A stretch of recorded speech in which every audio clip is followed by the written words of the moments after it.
is a gamble every time. It's a chance he just loses the doorknob, and Hi. then he's trapped forever. Hey, buddy. Hello. I know.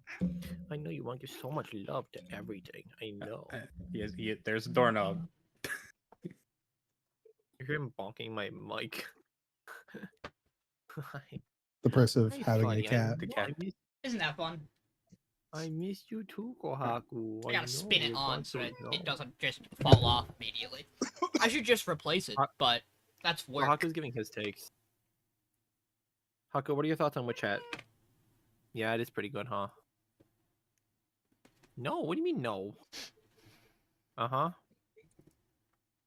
Is it tangible? What's that? You hate the patriarchy? What's that? What a good What's cat. that? Are we streaming? We are streaming. I was gonna say, be careful what you're about to say next, John. We are live. Listen, we're not sponsored by a certain foreign country, unlike most of the rest of our.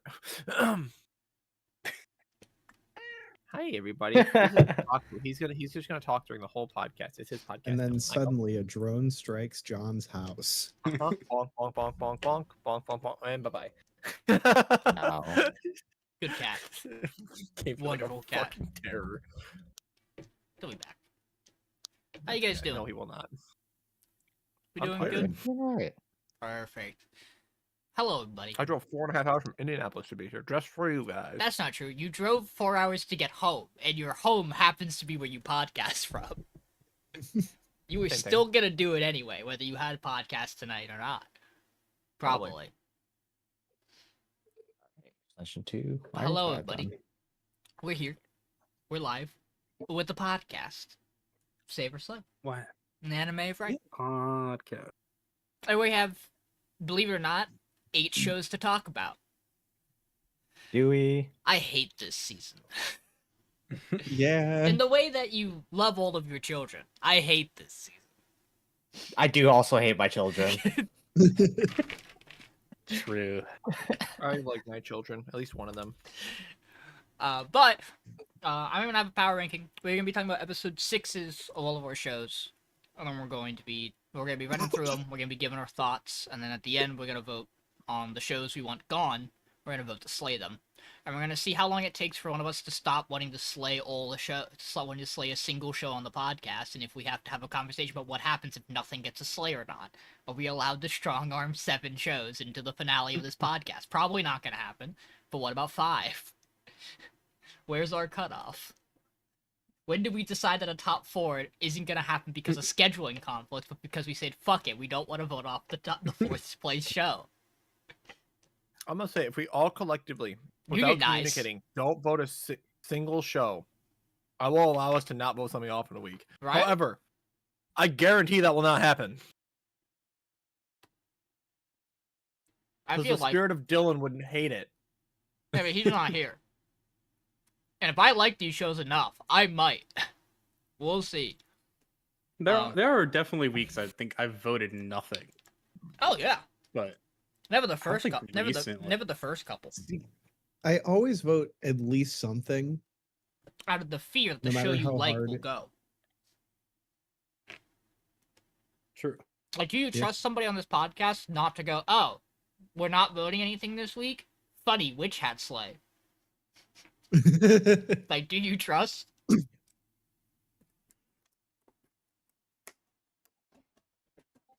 But, I don't know. let's get to our power ranking. Which I have We're just jumping right in. today. available. We are. We're all munching today because we're all a little hungry. It do be 10 o'clock Yeah. at night. Mason had them tacos. I got some Airheads Extremes. I had a They were cookie. definitely not supposed to eat the entire package at once, but I'm doing it anyways. That's okay. Yeah, but like, why would they give you an entire package if you weren't supposed Why to? would they give me a it all at package that once? doesn't reseal if they don't expect me to eat the whole package at Exactly. once? Hi, so here's our power rankings this No. week. You might notice there is something in common on all of them.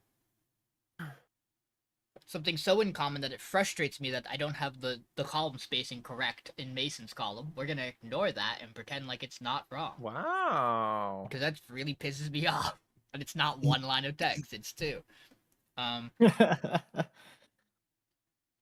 could it Who do knows this? who knows Wow. what show could be going off tonight we'll see. We'll talk about it. You never know. We might surprise believe This could be ourselves. the week where we don't vote any shows, guys. Yeah, definitely. I can't believe we're True. shooting Yeah, off no. Wish Hat this week.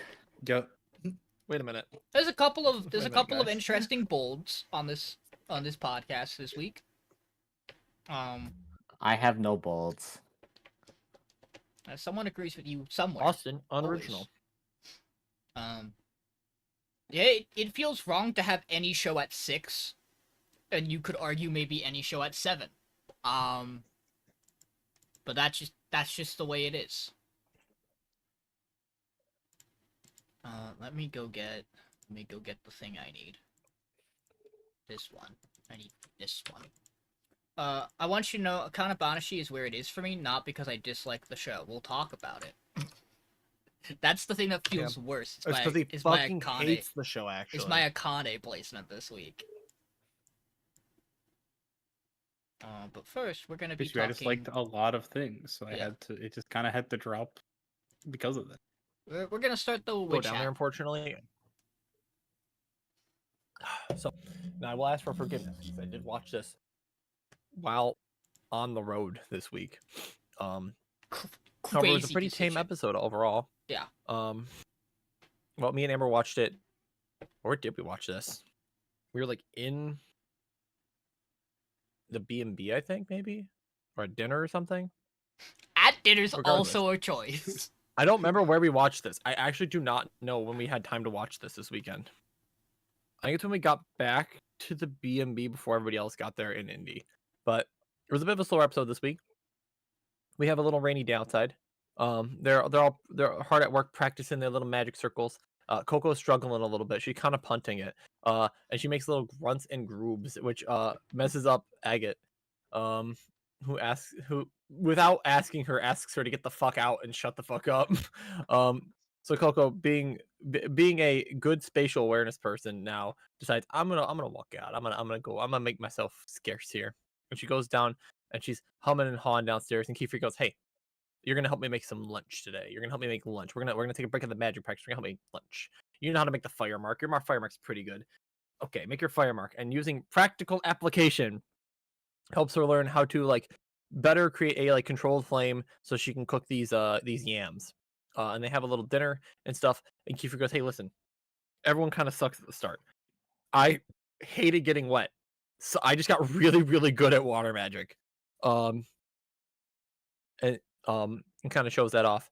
And we get a little bit more of this later, in which we the other two join them. They make like a nice little lunch. They go, "Hey, we should go outside and have a picnic." That's a great idea. Let's go have a picnic. And they open the door and it's fucking pouring outside. I'm like, "Oh, no picnic." And Kiefer just walks outside in this dome of like sunshine. She goes, "Guys, we can do what we want." And so they go out onto this bridge. They have a little picnic, and they go, "We should have invited Agate. I want to go invite Agate anyways. We're gonna go get Agate because it's sunshine and rainbows now. I want Agate to go see the rainbow." And they're running back towards the house, and they bump into a new adult. Coco gets grabbed by new adult. New adult goes, "I'm taking her in to the cops." I leave for 5 minutes doing research, and you get another apprentice. I thought you were done collecting small children, Kiefer. When you word it like that. And then Kiefer goes, no. See, we can explain. She's the irregular one. He goes, "Oh, even more reason to turn her into the evil to the guards." And we learn a bit about the structure where it's like, hey, there's a lot of small like wizards doing like research and stuff, and we need to keep a little bit of eye on them. So someone employed by the government of witches basically is a watcher who just sits there just to make sure that these little hobbles don't get carried away with magic. And I cannot pronounce his name for shit. Orugio. Orugio. The most is Scottish this man watcher. alive. We didn't get to listen to the dub, and it breaks Oh my heart. god, he's so Scottish in the dub. I know. And so he basically agreed. Kiefer basically goes, "Hey, if we take her to them, they're not just going to erase her magic. They're going to erase her love of magic and everything about her." To which he finally goes, "Fine, but it's your problem. And if anything goes wrong, we're wiping her brain." And Kiefer goes, "You'll wipe mine too." And he goes, "I don't want to do that." And then finally, she's going to bed one day, and then her little brush buddy is running away and runs into Arugulo's room, in which she chases in there. I'm trying my best here, guys. That was really good. That was really good.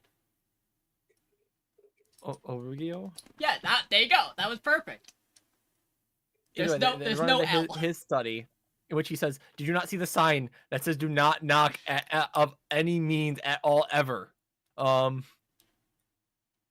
so, he just like he just like drives her off immediately. You're losing these rings, and the brush buddy, and gets the brush buddy back, and she kind of trips and she pushes on the stone, and it lights up, which is like that spell that she's like, "No, this is where I found my love of magic, was through this spell, these stones lighting up." And he goes, "Oh no, like that's my like crown magnum opus. It's actually like really simple, so it's like kind of lame." She's like, "No, you don't understand. This is like the shit that like is awesome." And her playing around, and he has like this thing where Kiefer goes, "Yeah, they'll take her love of magic," and he goes, "Damn it, she's fucking cute, fucking Kiefer, god damn it." And so we have that, and then we have Agate, who's like busting their ass trying to get ready for their next test, clearly rushing to make this pillar of light for some reason, pertaining to it. So I thought this episode was really good. I like our new character. Drowning in a lake, in a river. No, There's a kid drowning in a river in a carriage. Don't worry about it. That's next week. Don't worry about it. Not important. That's We'll for worry about that next next week on Yeah. Dragon Ball Z. Yeah, whatever. This is a really good episode. Yeah, it's a nice little episode. We get moments with all of our little characters. See a god being a god and not wanting to interact with anyone because she's too focused on her studies. Blah blah blah. She's locked in. And the other three are just like, nah, it's vibe Vibing. time. Vibe time. It's a picnic time. We're gonna have a picnic. I do like how Rugio leaves the door open after Coco leaves. Yep. he's like, don't get in. Which He'll leave the door open anyway, which means the brush buddy's gonna go back in there anyway. Which, to cut Coco some slack, she did not knock. She did just enter the room. Which the Yeah. sign does not say All- do not enter, it just says do not knock. So, like, Coco's joke's gonna be on him. Coco's gonna be a fire lawyer. I mean, he even like points out, he's like, no, that's on Yeah. me. I left the door open. Yeah. Here's your brush Wait, buddy. Please stop letting it into my room. He's a very honest guy. Like he doesn't seem like he is objectively a bad person. He's just like, hey, listen, we got to do what we got to do. All What's I interesting knew... is, sorry, go ahead. No, you go. I was gonna say the interesting is like we didn't have Kiefer like threatening this one, which is why he does respect this individual. Partially because he has to, I imagine. Well, it's because they're gay lovers, John. I The fandom has told me so. It's the only thing I know about this I haven't character. watched any of the hentai yet, so I can't confirm or deny. But I wouldn't be What surprised. do you by mean that. yet? A friend... You never know. a friend of mine, literally 2 nights before I watched this episode, showed me her art collection, and a lot of it was were these two characters. I heard a friend of mine So- and her, and I knew where this was going. Exactly. Yeah. I was like, what do you mean a guy with white hair and a guy with black hair, and you ship them together? That's strange. Never seen that before. And they Yeah. were roommates. And they were roommates. And he was watching him because they were roommates. We gotta stop that bit. That bit ends here. No, this isn't as high as other things because other things were really, really good. Because Sean hates it. Right. He says it's also like 3 on his. This true. It's 4, I think, on mine. Yeah, it's like 4 on yours. It's 4 on Michael. It's 3 on Austin. Still peak for Mason, which is fair. I mean, yeah. What did you expect from him? It's Mason. He loves this show. I heard Mason likes Yeah. the show actually. Mason likes this manga. No, it's just like it quite literally is. I think the 3 shows I have ahead of it have had better episodes this week. This power ranking, don't make me think about my power ranking in terms of overall, because my brain won't be able to handle that right now. I'll make the tough decision later, where I have to start worrying about that. For now, it's gonna be week by week, while I have that luxury. That's fair. My power ranking will reflect overall when I go, damn, if I put this show at number 3 because I had a great week, and then I shoot it because it's the weakest show of the 6 shows left, that's when I'm gonna have to start changing my power ranking, is when I'm like, well, if I'm gonna kill the show this week, it can't be 5. That can't happen. Yeah, I can. True.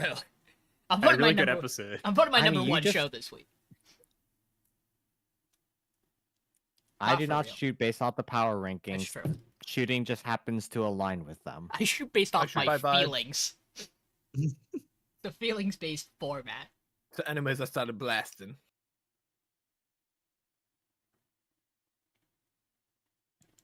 Yeah, not a ton happens this episode to talk about. Yeah, it's just nice moments between the characters, and then also introduces Ulrugia. Yams. He's pretty important. Yeah, the yams, the Ulrugia spell is- that makes the area around the umbrella or whatever all sunny looking. It's a 6 spell, bro. Yeah. You can enjoy rain It without is- having to be wet. Bro literally hated rain and water so bad. He's like, I'm never gonna be wet again. He's doing the Gojo thing. He's actually just a cat. He's actually just aura farming. Yeah, not terribly much to. I mean, like it was a very cute, a very pretty episode. I think like getting to show Coco some more like practical applications and like refine like her circles is like a very nice It's slow down of the from the last couple episodes, and like while still kind of progressing Coco's like learning. Interested to see like where this whole thing with Aka goes, with like her being very much wanting to go along into a dangerous environment. But we'll see. it's very much like a like here's how to learn in a way that like is catered to you, which is how learning should be. In a lot of ways. Yeah. That education doesn't afford. That's a whole nother discussion for another kind of podcast. It is that we will never do. It is nice Nope. that it is nice that Coco's like, damn, I never got my wand. I'm like, yeah, you sure did. And we'll come back to that later. I'm glad we maybe. covered that Yep. though, Yeah, where it's like, it's very nice for her to be like, whoa, we totally didn't get me my wand. A lot of shit happened. man, we got a little busy there, huh? It's very nice because there's often questions like that of like, hey, wait a minute, this seems like this should be talked about, and then they Yeah. do talk about it. It's really Yeah. nice. It wow, is- that's exactly the thing I had a question of. Thanks. It Phil. is crazy that they're having a nice time cooking in the kitchen and it's bright and sunny, and then they walk to the door maybe 5 steps away and it's a torrential downpour. It is a little funny, just a little. Where they're like, "Oh wow, Michigan it's weather. raining." It's like, why? It wasn't 2 Michigan seconds be ago. like- Yeah. Good call, Mason. It really do be like that here, though. Yeah. But the show's We had- good. The episode's good. I like Uh, Ulrugia. I like him so far. Yeah, the interaction with Ulrugia Coco as is really well. good for him. Damn it. Hey, Austin. Akane. Hello. So we've got Akane going to who in the last episode was kind of shown a poster by Iwa Sensei about the 20th student Rakugo competition, which is like, oh, here's a good idea for you to enter. You should enter, especially since Isho Arakawa is there like throwing his weight around and being like a fucking celebrity or some shit like that. He's also the head and chief judge, but he also kind of wants like the new generation, the new blood of Rakugo students to kind of show what they're worth. And Akane goes to give try to get permission from her master, because I mean, quite a reasonable thing to do, honestly. And and she just gets shut down at the door before even making it to him. And is but she presses on and talks to him, and he's like, yeah, sure, go ahead. I'll by the way, I could hear you guys like talking about your reasoning and all that. Yeah, go ahead. But you have to perform Jugamu, which is a story about it's kind of like a chicken. What the fuck is that, like there's like a Hawaiian story that was like extremely similar. No, it's not chicken. Bro, I'm whiter than white. I couldn't tell you. about the- ho- I think ab- Joshiraku ending. I You think know that? about I think about the witch song. Story. What am I thinking of? No, it's not that one. A what? The Hold witch on, doctor, the Yeah, witch ting doctor. ting Yeah, walla bing yes, bang. yes, that is what Yeah. I think of Show. whenever I think about it. Even though it's Bang. even though that's very different. That's like a turn. That's like a set of phrases, and this is a person's name. If you've seen the Full Metal Alchemist Brotherhood blooper, it's that. I'm Or on it's the also favorite. one of the EDs for Joshi Rocket. Yes. Yeah. Yeah, I do remember that. I can't remember what the fuck. It's okay, I can't listen, I remember what the heard hell you. it is. Thank you, Sean. I appreciate it. I heard you say it the first time. But yeah, so she has to do Jukumo. She has to go do Jugumo, and also has to talk to what is his name? Koguma, who's like kind of like um a little bit higher up on the totem pole, but still a student, but not quite a teacher. And he is also just dismissive of at first, and Akane just kind of begs to to to for him to help her with the poster, and he sees the picture of Isho and he's like, yeah, sure, I'll help you. I got a little bone to I pick got with some him too. beef with this fucker too.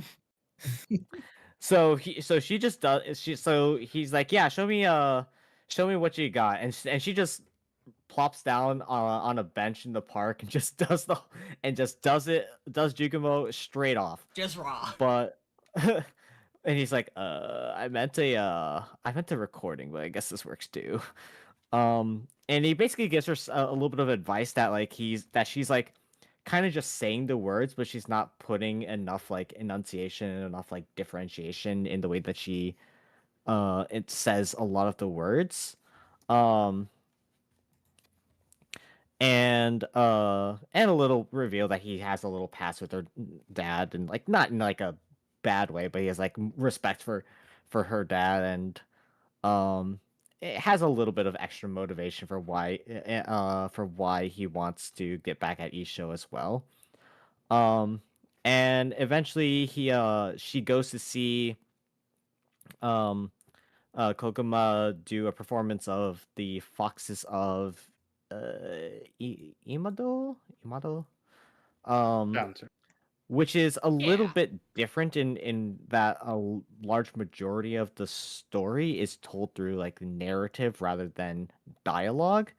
And the performance leads her to do a little bit more research on Rakugo, asking Iwa Sensei about like some Edo period books, and Iwa Sensei being a book nerd, being like, I can recommend you 60. No, I just need one. I can recommend you 50. What if I go show you them all and then we pick? What if I just show you them all? It'll probably be easier. And there's actually a little blurb at the end where like kind of show in the post credits where Koguma is like kind of quizzing Akane about like the intro and history of Rakugo, and she's like, I don't fucking know. Please help me, please. We also do get a little small bit here where she assumes that he is younger, than her previous apprentice that she directly is working on, and that's not true. He's just smaller than him. He is actually older. And it's a good bit. There's a lot of stuff in this episode I really like. This is still where it is for me, simply because I think this is a slower Akane episode. It's meant to be, though. This is your build-up to the competition. A thing that's really important to talk about, I actually forgot they do talk about this until Michael and I watched the scene. Part of the reason that, let me get his name right. Of course, he's not one of the ones immediately on the character list. I don't remember this particular apprentice who's above her. Michael, do you know Pokemon or his name? Guriko? Which one are we talking about? The one who talks to her in front of the house. That's Guriko. Guriko. The reason he stops her about this competition is because he's like, hey, this is for students. You're not a student. Like, yes, you are in high school. but you are officially apprenticed under a master now. That is not You're the also same not apprenticed thing. yet until you finish school. Yeah, not technically. Well- she's not technically apprenticed because she is still in school, but she has But- been working with a A famous master. Shinichi for years at this point. There A is good a- like 7 years or something. It feels like. Like, she has full intention of being under his wing, and he's already accepted the fact that she will be. And so the worry he says to her is, you are showing up and essentially saying, no, I'm not. Is kind of what accepting this competition says. However, Akane does not give a fuck. She's got a bone to pick. I just want to ask him a question. I just want to ask him a question. What's wrong with asking him And a he, question? and huh? he says I can ask a question if I win. He says that you can ask him anything if you win. I just Surely want to he's a show up man to of his his word. Reddit AMA and ask one question, man. It is great to have Isho sit down with an interviewer and for her to be, and for like him to talk to her like a normal person, and she's like, "That's weird. I thought he was terrifying." And he looks at her and goes, "You thought I was a monster, didn't you?" You're right, but we'll get to that later. You're right, but I won't show it to the But I'm public. really good at putting on a face. I am an actor. He's like, "Hey guys, you remember that story where I kicked a bunch of people out? That's true." But wasn't it sick as Anyways. fuck when I did it? Then he died. Dude, wasn't it base as hell? Anyways, I know I scared off a lot of people, but like I really want the younger generation to get into this dying art, please. Which that's my whole bit. Is like, you want people to get into it. Why'd you do that in the first place, dude? Well, The not fuck them, is they wrong suck with you? ass. That's a real good question. Isn't it? That's a really good question that No, we like no, half Mason, have an answer Mason. to. Mason, those guys sucked ass. That's why. So like, we need people that are good at Rakugo. something Shigaba's art. Something.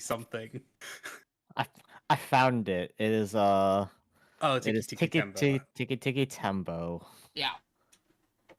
Tiki Tembo, Tiki I Tembo. have heard of Star that. Rambo, Cherry Party, Buchi, Pit, Perry Pembo.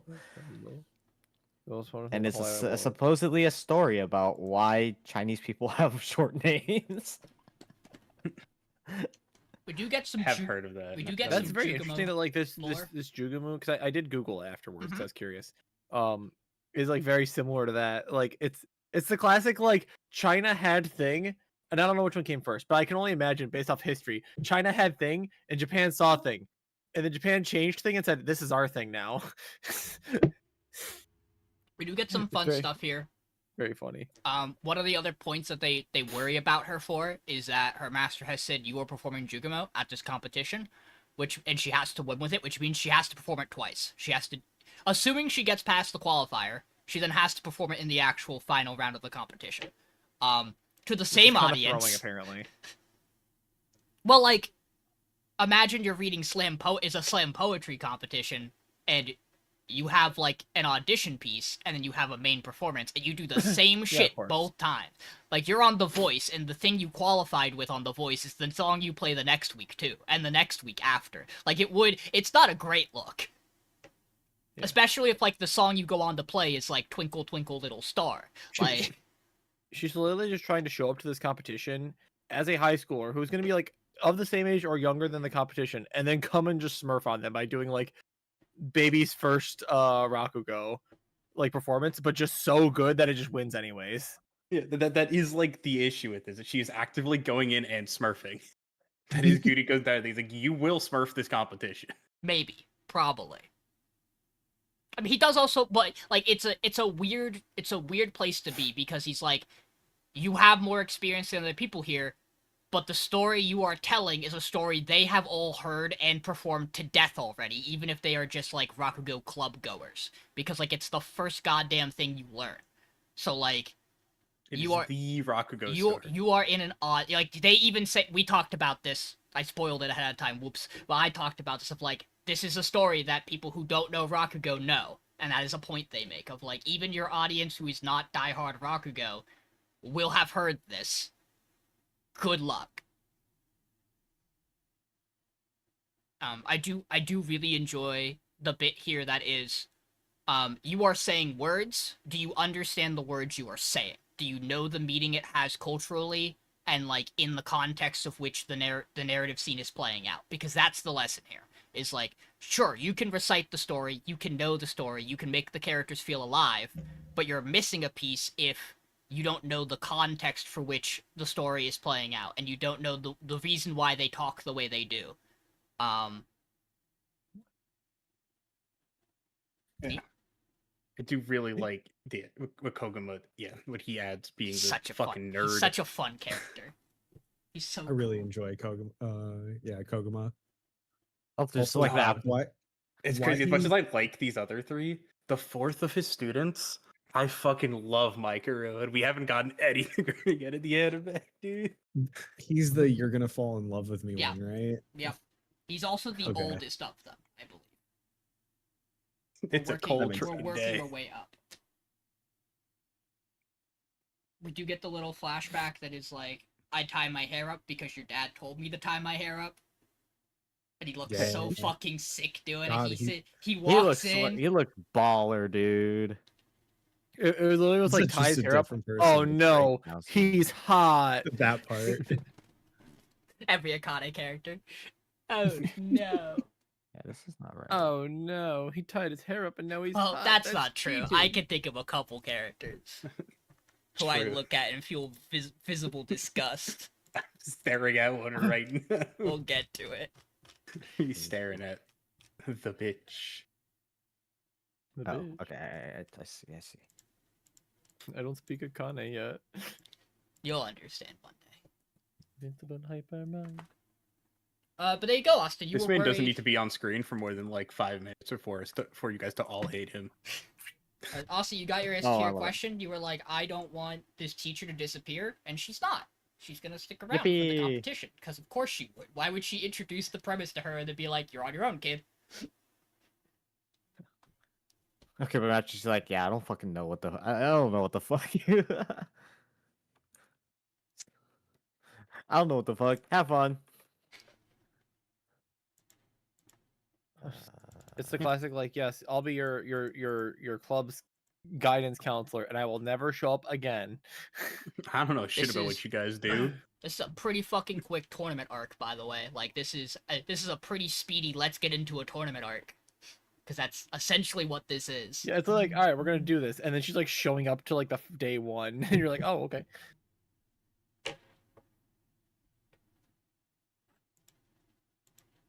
Okie dokie.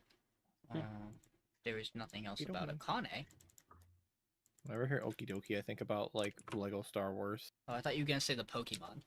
Yeah, okie dokie, my guy. I love Okie Dokie. I hate Okidogi. I fucking hate Okidogi. I love- Get that. Shut. I hate Shut I up. hate Get that all, guy Yeah, out I of I here. do hate all of them. Absolutely hate the loyal. Yeah, I hate all like- of them. I But think he's a silly guy, I think it's such a funny name. but I do agree that Mon can go die in a ditch. Pheasantipity. Mason. No, Monkey Okidogi eliminate me in my best ever like tournament performance, so I hate him. Oh no. You Personal get scammed, grudge. That's right. Anyway, It is You're a out here. personal You're out grudge. here on revenge against Okie Dokie, like Akane is against Isho Arakara. Same True. thing. God, my fucking So- screen is bright. Mason. Demons of the Shadow Realm this week. Yuru, Asa, Jean, Sakurazawa. Bless you. All 3 times. 4. Wow. Excuse Go me, 5. sorry. No, Please don't. hard max 4 every time. Okay. It's usually 3. So they all get chased into a room by this yin yang demons, not to be confused with the yin yang twins. And they get chased in, and both Asa and Yuru, as well as right and left, get transported into the yin and yang sides of the Daemons. They have like a barrier inside them, and Asa gets put in with right, where we get an explanation that the left and right are guardians, and Yuru and Asa, we've kind of heard that they get the powers of break and seal. And since Asa gets break, her nemesis is right, because right is able to like neutralize it essentially.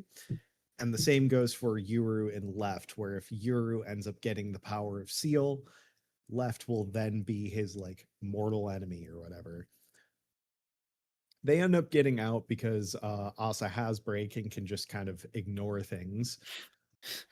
They break out.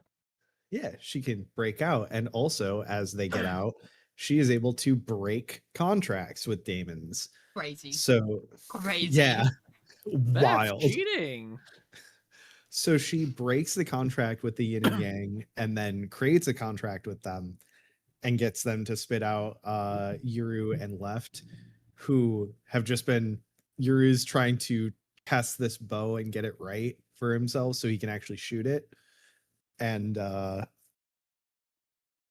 keeps hitting Left in the face while they're in there. They end up deciding not to kill the user, who Yuru ends up like spotting and shooting, so that they can figure out if this guy ended up taking Asa and Yuru's parents. Also, meanwhile, while this is happening, Gabby is just killing so many Daemons, just straight up murking them. So is Jean. Jean kills a lot of people, like just straight up both Daemons and people. He shoots a man dead. Yeah, he shoots two. I mean, they did have it coming. That's kind of on them. Yeah. And they end up rounding everyone up. Yuru also like captures quite a few of them. And they end up like kind of torture / interrogating this guy with the tortoise. And they ask him like where'd they hear about this, and we end up getting the information that no one really knows who hired them.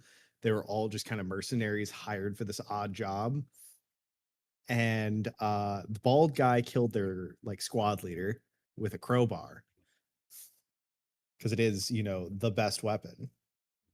Like a club.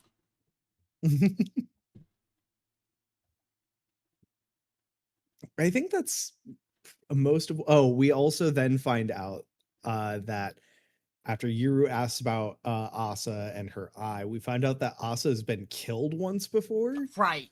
I forgot about this. And that's how we end the episode. We don't know anything else. Totally normal conversation. Yeah. Yeah, of course.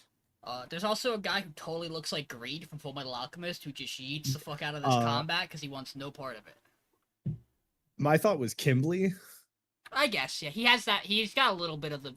I think he looks a little more Asian than that, which is why my head goes to. Just got the goes to like, Greed. The front like the two kind of pincer bangs. Yeah. But I definitely see it as well. For Greed. I have no problems with this show. It is just the show I am least super into of all of our shows. And I still really like this cast. Michael and I were talking about it. Gin's like really growing on me as a character. Yeah. His voice in Jin. Jin. His voice in his character as a whole both are growing on me a lot. And it's cool, but also it's just like I think I would rather be watching most other things if I had to pick, and that's just how I feel about it. Fair enough. But it's doing shit. I can't say it's not. Things are happening. Yours fucking insane. This cast is just so fun. Yeah, Gabby's Fucking great. Yuru just beat Yuru. Asa beat Asa. Left and right doing bullshit. Gabby existing. Gabby just killing people. Gabby Casually. farming the fuck out of Even people. the hair of this episode is great. Like Mr. I just Bonbon. really like this cast. These are just really, really fun.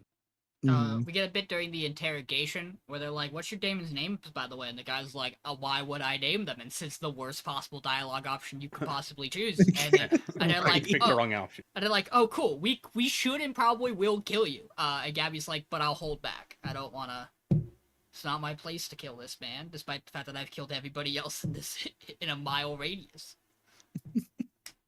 Only to have, in my opinion, the best follow-up for this all, which is the one girl who's there, who's like, "By the way, my Daemons named. I named them. Don't look at me. I'm a good girl. I named my Daemons."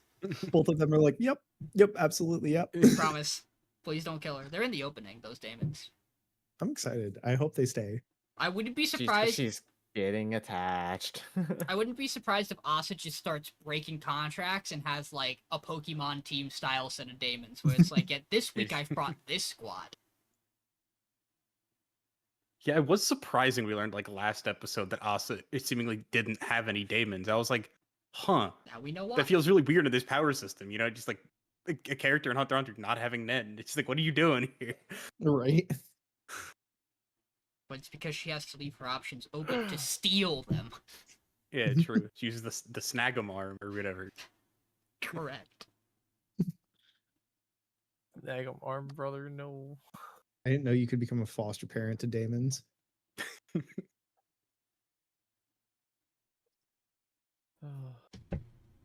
This episode's kind of just okay. I didn't really feel like I got I got more information, but I didn't care as much as other shows. Yeah, It just felt like I wasn't exactly like the biggest fan of how quickly the getting eaten by the yin and yang Damon got resolved. I feel like they could have drawn that out a little bit longer, and it felt a little bit ass-pully, but that's just me. I think part of it was that I forgot she could do the break thing. I know we've explained like twice now, but it feels like it's taken such a backseat to everything else we've talked about recently that I'm like, oh yeah, I guess she's got that, huh? And so all of it just yeah, all of it just really blindsided me. I was like, bro, right? Oh, she could just also break contracts. Oh, we just fucking. I mean, part of it is her being around right and left, which just like auto counters her. That like we haven't had to see her have a chance to use it for a while. The thing that makes it is weird that they feel like they get out of it really quickly, but at the same time, it would have felt really weird for him to be stuck there for really long while Asa has break. Like if break is the way she's able to get out of the one part, it's like, well, it would be really silly if she's stuck in there for an episode. Yeah. When she could have done that the whole time. And seemingly, like the thing with the contracts is like, she knows she can do this. It's just a thing she's done in the past, I guess. Like if this hadn't been a thing, it would have been like, oh, I guess eventually she would come to the idea. But if she's done it before, this feels like this is the way this author goes. Yeah, these people have their powers. They will use them for stupid purposes. I gave them stupid powers. They'll use them. He will, in fact, snap his fingers and blow people up 17 times. True. It's crazy that you could be talking about two different characters for Fullmetal Alchemist with that line. Huh. Yeah. I don't know who the second one is, but... Kimberly and Roy. It certainly was just about Roy. But... Kimberly certainly also does kind of just... I mean, he claps his hands, but... of course. What's really the difference between snapping and clapping? Besides etiquette.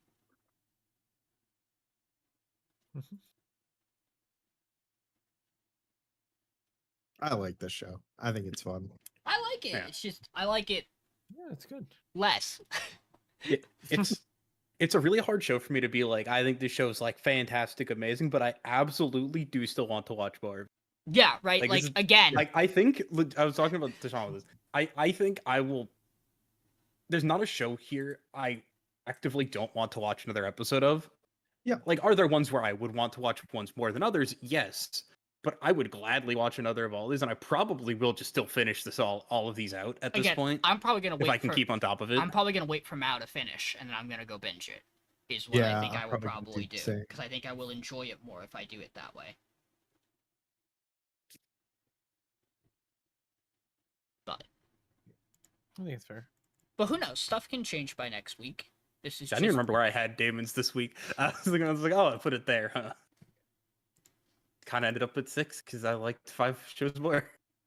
Yeah, it happens. Yeah, I think how I feel about Daemons is probably how you feel about Nippon, Michael. But we'll talk about it when we get there. We have something else to talk about first. Got a few things to talk about first. No, just the one. Yeah, sure. We're gonna go straight from one to the other. Don't worry about it. Yeah, just jump from MARRIAGETOXIN down to Nippon. Don't talk about the other 3 in between. Just let them. I just really like hearing my voice. That's all it is. Oh, okay. Yeah. You didn't know this? You haven't watched me play D&D? Crazy. So, now that I have finished my game of Pokemon TCG Pocket, I can pull up my notes on my phone about marriage talks. Motherfucker. Don't worry about it. And it's not like I wasn't talking about Daemons. I've also been doing this True. since the last show too. Marriage toxin. This episode opens with the greatest scene of all time, which is Naruko throws the violin at Garo. he has the violin. You're like, what's he gonna do with it? And he just chucks it at Garo's skull. The most base decision possible. It's literally Pocket Sand, the violin edition. It's so funny. And then he starts running through the forest. We get the general opening for the episode. I don't know if it did this for Ushio, but when we get like the bloodline narration, it does it from Naruko's point of view, which is really neat. Where like it's new for this episode. Was it just this one? I wasn't sure they had done it for Ushio or not. But Naruko's running through the woods, and he's like, "You should give up on this girl. She's hopeless. She's a coward. Nothing good's gonna come from it." And Girl's like, "You should shut the fuck up. I'm gonna make you shut the fuck up." And then Naruko is looking to try to get into peak performance and finds a glowing pool of phytocides, word that is pronounced not the way it is spelled. To which he's like, I will simply bathe in this and get refreshed on all of my energy and be in peak performance. And he jumps in it and he goes, wait a minute, this is poison. How did I not see this coming? Peak performance juice? How did I not see the poison coming? And then Garo walks up to him and goes, oh, you think you can expel that from your body? Water-absorbent polymer. We're getting so much use out of the water-absorbent polymer this week. The past 2 weeks. It's so good. And so he basically deals with Naruko pretty quickly. And Naruko's like, okay, you've dealt with me, but what about all the people I have hypnotized to kill her? What will you do about that? He goes, I will simply probably do nothing. And we cut back and we are... I think it happened last week, but guys, I don't think it happens this week, but we were reminded that the group has now decided they are no longer going to try to kill her. They're going to go sacrifice the next youngest person. So Arashino goes, I can't let that happen, May. I gotta go back. And May goes, this is a really dumb idea. And she goes, I know. Will you help me? And May goes, well, of fucking course I will. You're adorable. And so, Arashino walks back to all the hypnotized people in her witch garb and goes, I will defeat the demon. I will defeat Lord Cladney, the demon. And you will all be safe. And they go, if you could have done that, you would have done that. You spent 10 minutes running from us. You are a liar. And she goes, oh, really? Would you like to watch me do it?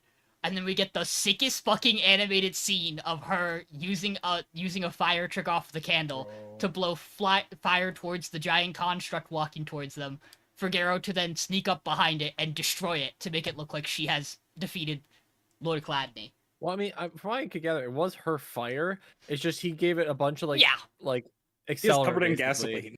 Yeah. Essentially. Because it is effectively made of sticks and everything else. Yeah. And then Garo goes and talks to Naruko, and he's like, hey man, how you doing down there? And Naruko's like, you don't understand. She's a weakling. She should die. Like this, she was meant to fail. I don't understand why you are helping her. You understand just as well as I do what it means to be strong. And Garo's like, no. In fact, arguably we are way weaker than her because you and I have been struggling, and we're not trying to move past our trauma and look at everything she's done. If anybody is strong here, it is her. And then we flash back and find out that Naruko was forced to kill his older brother with his bare hands by snapping his neck in martial combat, as like a 10-year-old boy. And Garo's like, hey, I'm not gonna kill you, because we're on a retreat, and retreats are meant for self-reflection. So, like, you can figure this out. And Naruko's like, I'm gonna kill you. You know, I don't know why you've chosen this, but I hate you. And then yet, either way, he winds up calling off his, he winds up breaking his contract with Arashino's aunt. But before that, Arashino, gives Garo a super mega big DIY candy kit, and everyone loses their goddamn mind. And then her uncle shows up doing pull-ups off the bottom of a helicopter, to save them. Because he is an unhinged human being. They head back home, and they confront her aunt, and is like, hey, I'm gonna be the CEO. Do you like want to help me? Cause like I don't know what the fuck I'm doing, but I'm gonna do the job. And she kind of realizes that she's been wrong, and she has a little breakdown. She's like, I will help you, I guess. And Arishino goes to turn to thank Garo, and he's gone. He's jumping with May out of buildings across the top of skyscrapers, and he's like, I don't need to be here for this. This is a family matter. It's not important. And then they get down to the sidewalk, and May's like, don't you think, like, you should have at least gotten her contact, or, like, done something here? And Garo's like, I don't think she was really looking to marry. Like, this wasn't important. And then Arishino pulls up in a motorcycle and cuts them off in the crosswalk, and it's like, hey, you're gonna go drinking with me. And we have the most awkward drinking party you've ever seen with the three of them under a pavilion, as the two of them absolutely struggle to find anything to talk about at all, until Garo goes, what if I showed you a magic trick? What if we just did party tricks the whole night? And so the two of them do party tricks the whole night, and it's adorable. And then Arishino's like, Arishino's like, I'm a really greedy person. I'm gonna go to school. I'm gonna be a CEO. I'm gonna have friends. I'm gonna go to parties. I'm gonna fall in love. Yo, Garo, give me your contact info. I want. Anyways, completely unrelated. Can I get that number though? And then she gets fucking rickshawed right away from her uncle. And she's like, I can't believe that wasn't one of my 10,000 scenarios I ran through my head. Me playing D&D. You're muted, Mason. 65,000. Yeah, 65,000. And then May's like, yo, Garo, you ready to do your next job on next Sunday? And Garo's like, nope, can't. And she goes, why? And he's like, you see that butterfly that's been in the scene for 10 minutes? It's got a wedding invitation for the goat, and we can't miss it. We got the goat, the bug ready for the goat? We got Bugmaster's wedding. Guy. Bugmaster's wedding. We love the Bugmaster in this household.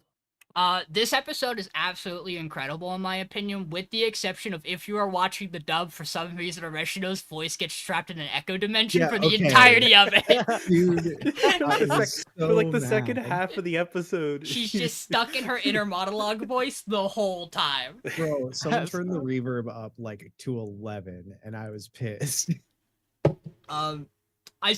Besides that, I still think this episode's it's fucking beautiful. Yeah. This episode It's looks really phenomenal the whole way through. And once again, like, this is the marriage toxin thing of, like, he deals with the person who's got the bloodline, and then you leave the girl to resolve the rest of it. Like, she gets to do her thing as well. Michael and I were talking, and Michael was like, I think you said to me where you were like, I forgot, like, why I kind of liked Arishino, and then we got to the end of the arc, and you're like, oh yeah, this is why. She's great. Yeah, because I remember, like, this arc ends, and in the manga, we have all these, like, extra chapters of just color spreads that the mangaka has done. And I remember really liking anytime I saw Arishino, I was like, oh, it's awesome, there she is. And I was like, why did I like her so much? Because the first 2 episodes of this, she's a little, Yeah. like you get like the magic girl thing, that's Yeah, cute, but she's kind of whatever. But the way this episode places her, I'm like, oh wait, yeah, she's great actually. Oh wait, she's kind of the goat. There's a little bit of it for me where, like, she feels really childish at the beginning of the arc, and then you are reminded at the end of it that she's very much a grown woman who's just shy, like, and she's working on not being that too. Like, she is putting in the effort to not. And I will say she is one of, I will say, like, in a long-term conversation, like, if you are picking best girl, there are a lot of factors to consider, and how well they like mesh with Garo is a very important factor, and hers can be a little weak sometimes, but gosh, they're just adorable. I'll say, if we're talking best girl right now, she's definitely 2 of 2, but like that's not saying much. Well, hey. Oh, sorry. No. May is best boy. May is best boy. question mark. Michael and I had this Sometimes it takes a real man to be best. Michael and I had this conversation. Michael and I literally had this conversation. Best girl. That's my boy. Michael and I talked about it. I was like, yeah, everybody in the Marriage Toxin fandom has a girl who they think is right for Garo. However, when you talk about Endgame, you all admit the truth. But there's only one person who is Endgame for Garo. We all know who's best girl this show, and unfortunately, it ain't a girl. It's Bugmaster. True. Listen. Men only want one thing, and it's a simple trap. Dude, some poor sap is gonna be watching Marriage Toxin and they're starting anime jersey, and this is gonna be their first trap, and they'll be like, God damn it. I'm so conflicted. The track that plays at during like the semi-confession she does, like at the end of this episode, is so good. This track's so beautiful. This song rules. Show rules. It's so pretty, bro. It's so pretty. I'm gonna be real. The only reason why it's as low as it is pretty much just because of the audio issues, because it's all I could focus on in the back half of this episode. I won't lie to you. I'll be honest. Like I only watch subs, so it's like, you know, fair. It's Hey, I can't judge quite easy to Mason. get behind. I can't judge Mason. I was incredibly harsh to To Be Hero X for like 5 weeks because of audio issues with the English dub versus the regular subtitling. And let's not talk about Tribe 9, where Flat got voted out because the audio balancing was so bad. The music was like triple the volume of character dialogue. I have no regrets. I've done. I guess that wasn't the only reason I voted off. The show wasn't very good, but it was a major reason why I got voted it off. definitely was a thing where we all hated the audio issue because it was a problem on both ends, and it just was unwatchable. Yeah. Yeah. I like that sometimes. I don't know. We're in for perhaps the greatest episode of anime of all time next week. Surely, I truly cannot. I mean, it's the Bugmaster's wedding. What a True. It's gonna be the greatest piece of literature you've ever seen. Yeah. I'm very happy John and Austin are both also really excited for the Bugmaster wedding. You've met this man in one scene and you love him, and it's the right thing. Good. It's the absolute right but call. I love that man, and he deserves happiness. Isn't it I crazy? love a good big scary guy that deserves to be happy. I was gonna say I don't like bugs. I love Bugmaster. Yep, like I don't same. know how they did it. I don't know how they made the man who fucking rides away on centipedes the coolest motherfucker. Exactly. Like I can't stand bugs. I look away every time this type of character is on screen. And but yet, him, love him. And yet He's the he goat. instills no fear in me. He opens his mouth and there's a tarantula, and I'm like, cool, dude. What do you got going on there? Exactly. Cool, dude. Show your wife what you do with that mouth. Oh, they're getting married, so I'm sure they do. Dude, she gotta be freaky as hell, though. I can't wait. This show's just good. And with this episode especially, Shauna mentioned, the section with the magic being as pretty as it is. Part of what makes this manga so good is that it does everything at a really high bar. The characters are all great. The story's great. And the art is fantastic constantly. And I think what this had been missing for the anime for me at this point is the art was solid, but it wasn't like super crazy. Like the manga is just like peak art constantly. But this episode, fucking beautiful. We also get the ED exclusive to her. She gets shoved in that ED. It's great. Absolute cinema. Yeah, that show's really good. I see why this is like on the top of our list of things we wanted to pick this year. Yeah, just a good time. Give me more. Really quick, while Michael gets ready to talk about Ramparts, I want to quick go look and see. Do we have any? Are we at the point in the manga where you would have any of the bonus pages? We probably would have gotten a Himekawa one at this point, because I want to say you get them not long after the girl's arc ends. Yeah.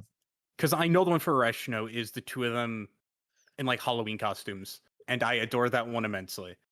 That one's so good. They're like a witch's broom flying away or something. It's adorable. It's very cute.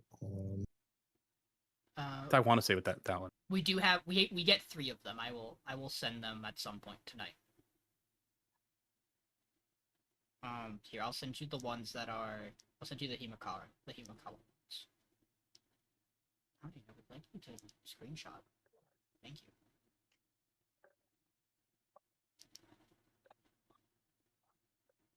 The first two bonus panels are like mini dates with May, which are also really good. But maybe I'll leave that for you guys when you go and read it.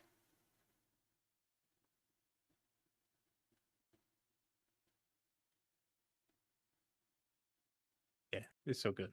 Oopsie. That's cute. Anyway, I like it. I like it. You get these Let's for get in. everybody. It's great.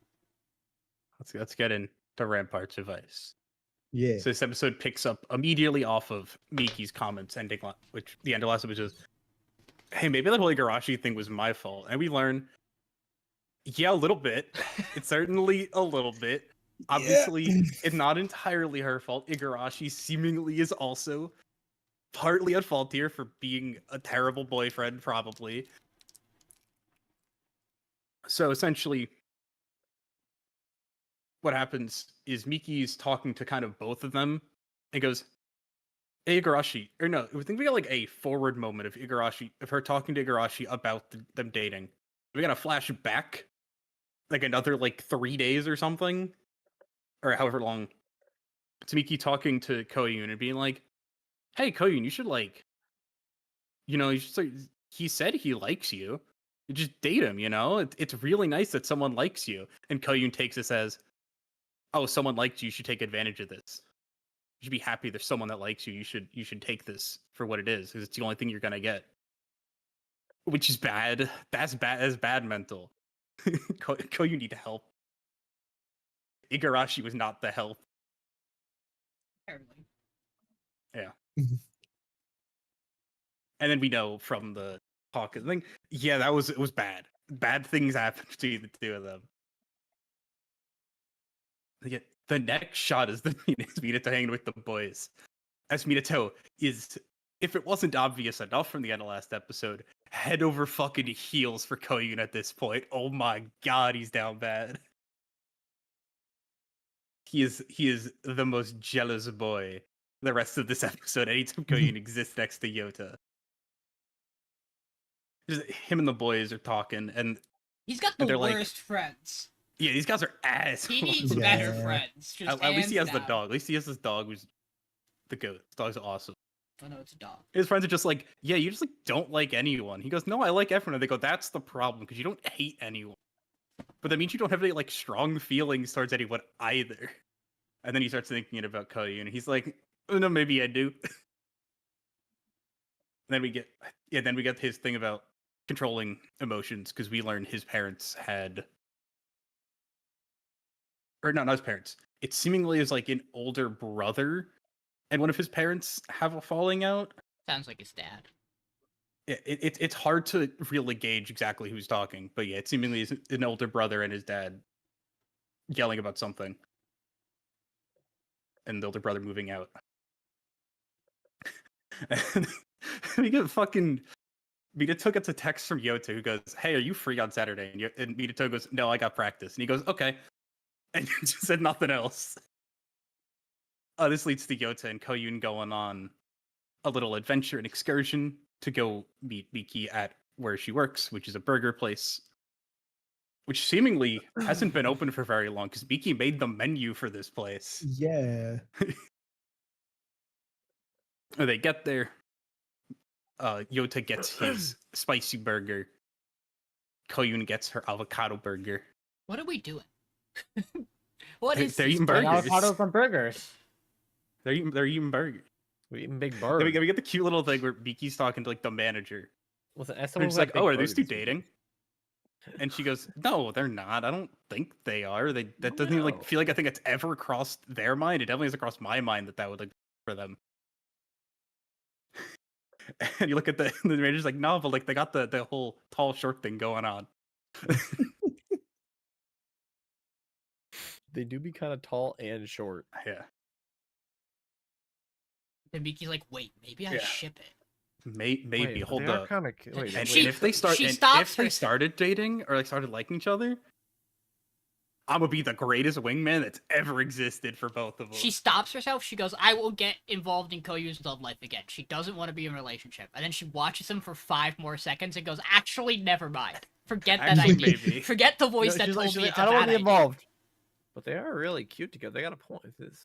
They got a point about that one, though. Come This leads to the fucking profile picture bit. Where Minato notices that Koyun and Yota have like the same profile picture, and he goes, "Hey, what the fuck? What the fuck's happening with those two?" Why are they burgers? What is this? Yeah. Why are y'all Which burgers? What the we fuck? learned is that they are two separate pictures from this menu, and this is why we learned that Miki is the one who drew them.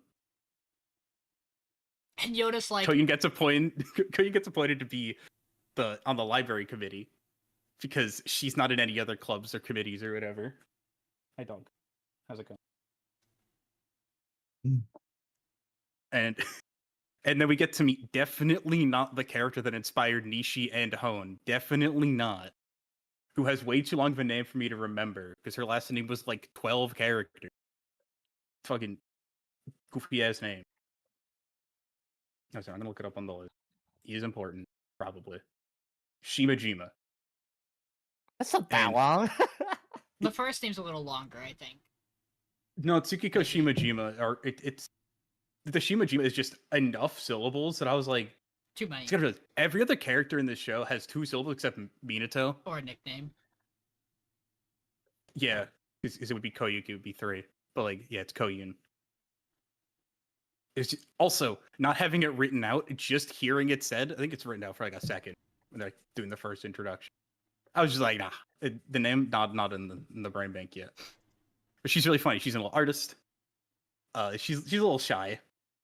But Koyun goes, "Hey, your art's pretty good," and she like immediately opens up about art stuff. Starts telling it. She gets mad at all the jocks and stuff, being like, "Grr, you do art. It's not a real club. Fuck you." Real. Yeah, get a little stuff with them. And then we get to the Yoda portion of the episode. Where she just kind of goes and says hi to Yota sitting out on the balcony. And we learn Yota just he's kind of vibes, you know, he's just vibing, you know, he just doesn't think actually. I can't Sometimes I just don't think. I can't believe them.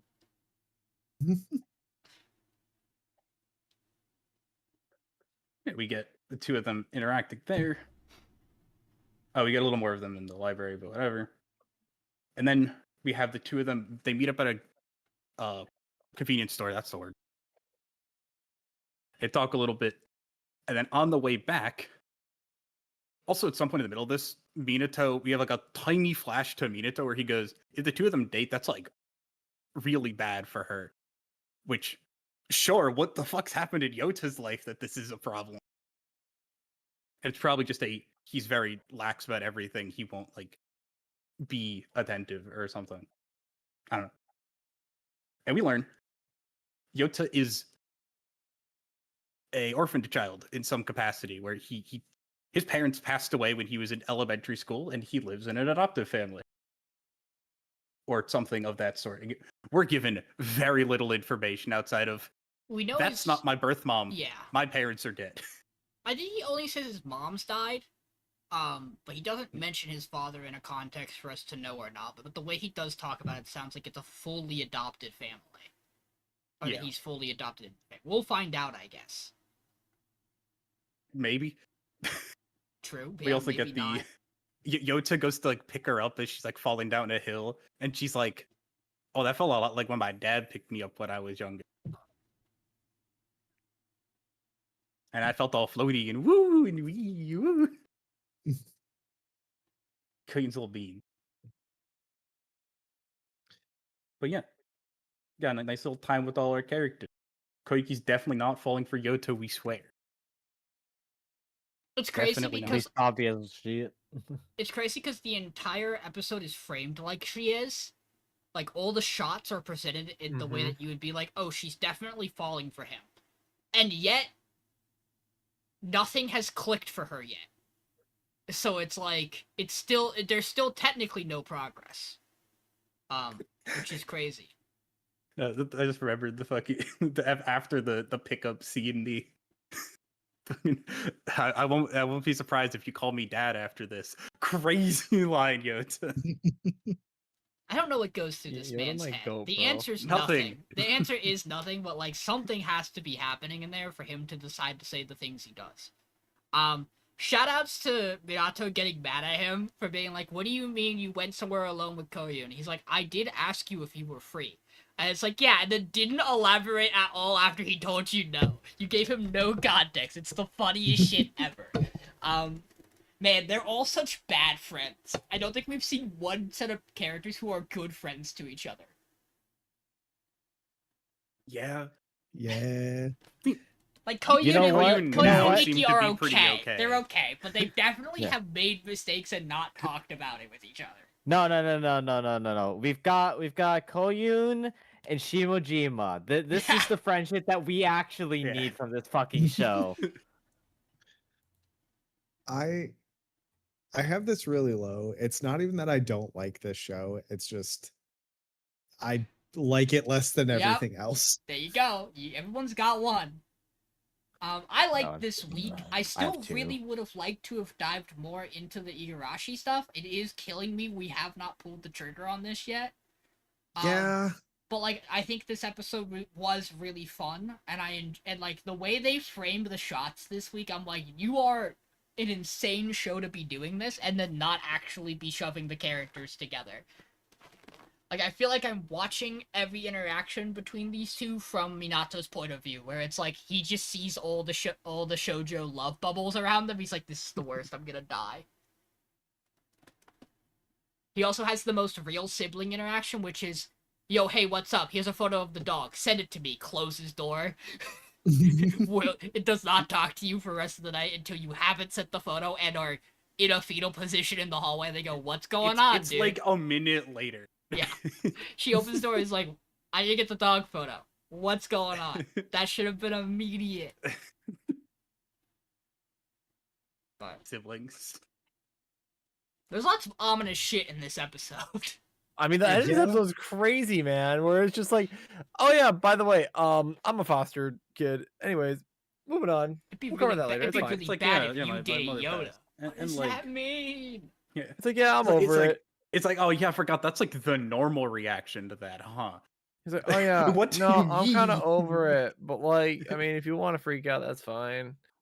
I mean, like, I do get it. He's like, this sounds like it might have happened when he was really young. And, like, he's a high school student now. He probably processes emotion, maybe not in a healthy way, but he certainly probably processed them. And so he probably is just used to going like, yeah, my mom's dead, dude. It happens. Yeah. Some people die when they are killed, he says, confidently. You just met mom too. Coolest shot of the episode for me is the street lights when they're at Yeah. where like he's talking with his adopted mother, and it turns red. the traffic light stops for the tension of the scene, and then when they leave it turns green again. That is rad. That's a really cool way to do that. Oh man. I mean, this is what I wanted out of the show, was like more depth to like what's going on, and I do love the big rug pull where I was like, there's no way they're gonna set her up with Yota, right? For sure, surely not. And they're like, no, they're just homies. They're just big homies. Everyone else is like, they're kind of cute together, but they're like, we're just cool. He's a cool guy. I like this guy.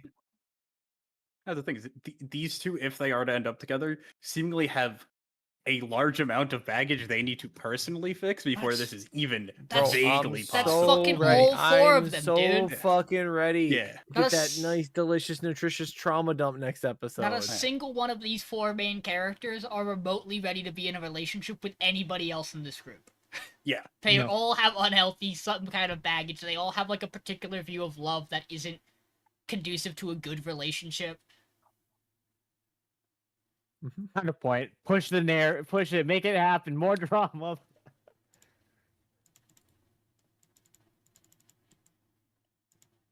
But yeah. See, I Yeah. I really want more of the Igarashi stuff, but at the same time, the way the show's been doing it is that it has to be told through someone explaining it to us. And like we had Miki's internal monologue starting at the end of last episode, going into this one about those events. So like Koyun's part in it will only happen once she has personally moved on enough to explain it to someone what's happened. Or if we And get I a think that's really confrontation. cool. If we get a Yeah, like, there's- confrontation, it'll do it too. Yeah. Like, there's gonna have to be a reason for her to explain what's happened or what happened in the past. I think that's really neat that they're not just like freely giving us a flashback. We need to kind of earn it per se, but it's so rough to think of like how are they gonna set up when this is happening. My worry is that the time it takes for us to get it will not be worth the weight of it. Like, I'm really Yeah. worried that, like, by the time we get it, whatever the reveal is gonna be, I'm gonna be like, well, I feel like this could have been resolved a while ago, and we didn't have to wait this long. Like, that is the fear, right? Yeah, it's probably not gonna be like anything crazy. It's literally just gonna be that. Or it could be. At this Or- point, it yeah, or should it be is. something serious in my head. Like, it should be a pretty significant thing. Like, Again, the this fact that can't Igarashi be... doesn't recognize who she is. Oh, he's a fucking is- liar. is but like that reaction doesn't feel like someone like it's such a weird reaction the way what he has with Minato there. Well, it almost certainly feels interesting. like the premise here was that he only went out with Koyun because he was trying to get Miki's attention. That is how it feels from this episode, where Miki's like, I have a boyfriend right now. You can't judge me about...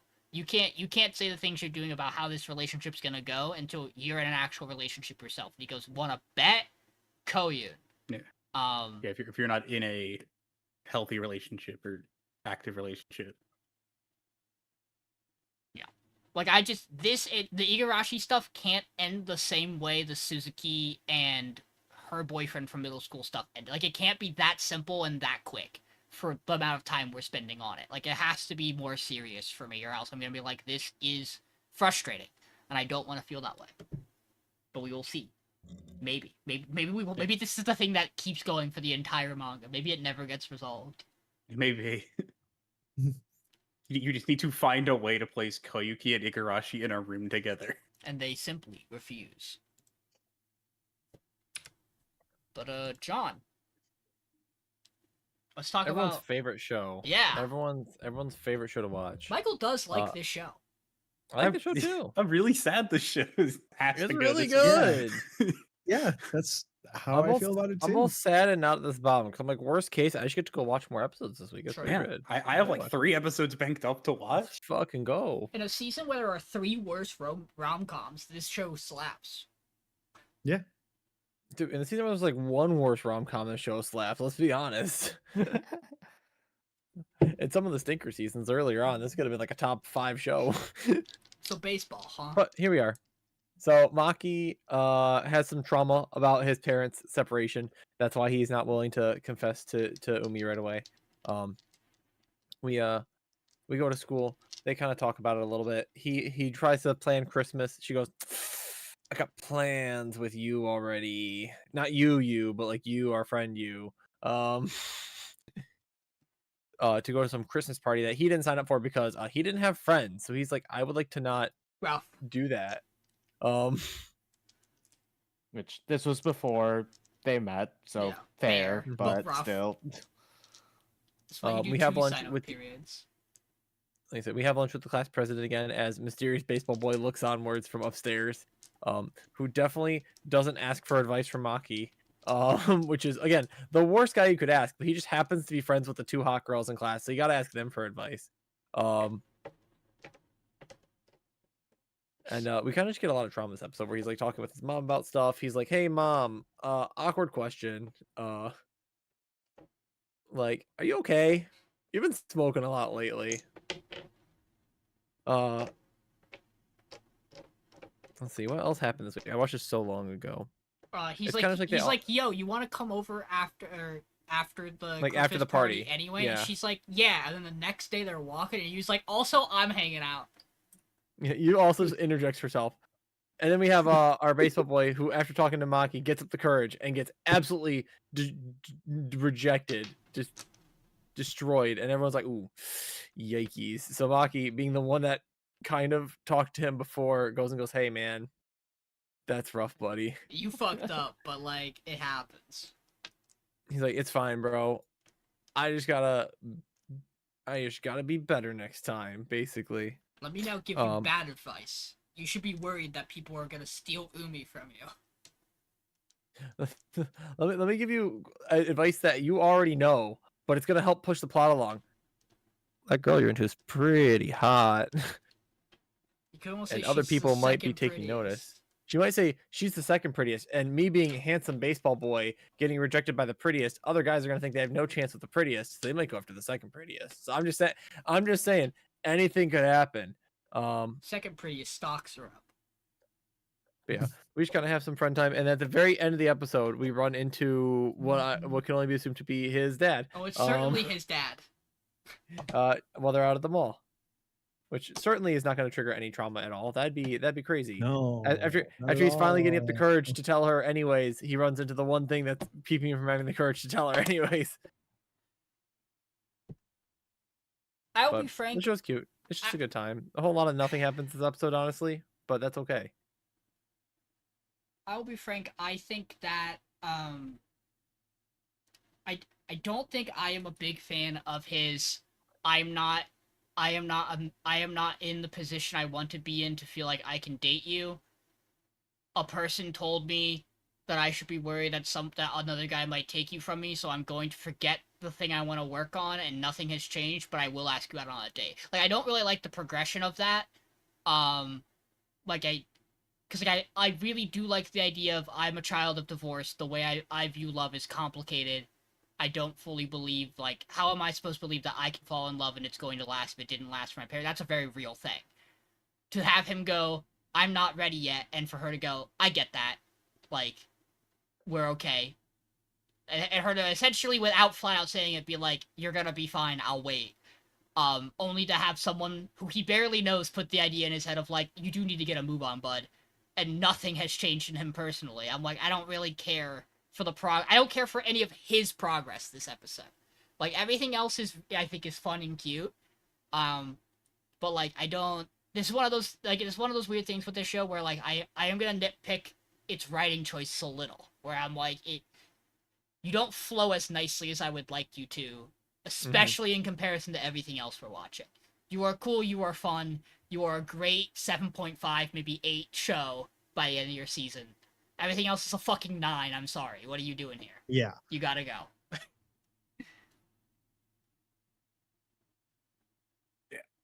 I really like you this episode. Oh, You she's is great. really fun. Mhm. Her calling them out constantly will never get old. I'm so happy that you didn't become a like rival in love. She's just like, are you guys fucking yet? It's Like- still not clear if she also likes him and is just kind of going, well, that's my best friend, nothing I can do about it. Or if, See, I view it as more of like a she's just happy her friend is happy situation more than anything else. Because while she is a ditch, she's not stupid kind of situation. Where it's like, yeah, she's not. She's good at a lot of things, but she's just happy her friend is happy. And wants to support that, and she knows boy is good, therefore, good for her friend. I would imagine. Austin, completely unrelated. Could you chime into that? that seemed uncalled for and unnecessary. Well, damn, bro. It's not like it's not like I've got a line of people, a member of my preferred sex to that I'm just rejecting on the fucking norm. Fuck you. It's not what I was going off of, but What were you Yeah, but going that- off of? Yeah. I'm but that saying doesn't he fit had my a narrative, friend so- who met someone who's a nicer person, and that's good for friend. It was a stretch, okay? Listen, Yeah, it that was still another doesn't stretch fit my pool. narrative. So It doesn't fit your narrative. That's my bad. That's on me, honestly, Austin. So you get for bringing Mega Chandelier. all right, so fuck you. I never really liked Seki that much in the parts of the manga and web novel that I have read. I don't think he's unnecessary, but like kind of just like the what you said with like planting the seeds of like, oh, Umi's gonna get taken. No, she's fucking not. You don't know, like you got fucking cold ass like. Bro, that chick just kissed me on the cheek at the train station last night. What you mean? She You gave don't you know free lip shit. balm. That's why you got rejected. You don't know shit about these guys. That's why you got rejected. And what here are you telling Maki advice? Get. I do love the way characters talk in this show. It is the funniest thing to me. The word choice they use half the time just gets me. Oh, Maki, my boy, are you Maki, my boy. perhaps embarrassed about the lip balm? Hmm. Occasionally they're just fucking redditors with top hats, and I love it. Yeah.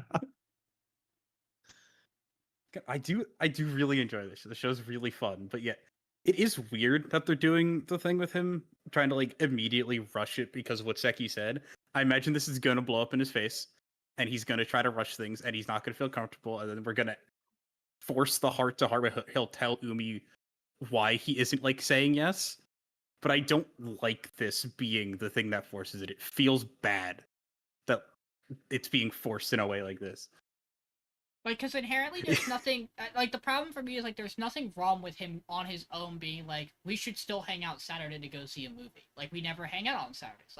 Let's go hang out on Saturday and go on a date. That's nice. That's cool. We can do that. And, like, there's nothing wrong with it being, like, the issue here is my dad. Oh, I bumped into my dad on our trip to go get me clothes for her date, and now I have cold feet about the date, and, like, that's all fine. It is truly just he's been pushed into this by someone who has zero influence in his friend group when he's actively been shown to kind of be a person who doesn't give a fuck. Yeah. Like, And also, this is actively right after he tells Seki, you went in too quick. You should have waited. yeah. Their timing was super off. For him to immediately go, you I gotta pointed rush it. into it. I don't know. Like, maybe Do I think Seki's gonna be invited to this Christmas party? it would It's like a be the 50% chance. It would be the funniest thing to be like, dude, I know you've been rejected, but you are my other only friend now. You want to come hang out at my house at Christmas on Christmas? By the way, the girl who rejected you is gonna be there. This is your in. It is Don't gonna be be weird. fucking awkward, and I am gonna be flirting with the girl who likes me, who I also like the whole time. Yeah, we will just flirt the whole time, actually. Wait till Seki finds out that you is better at baseball than him. He's gonna fucking die.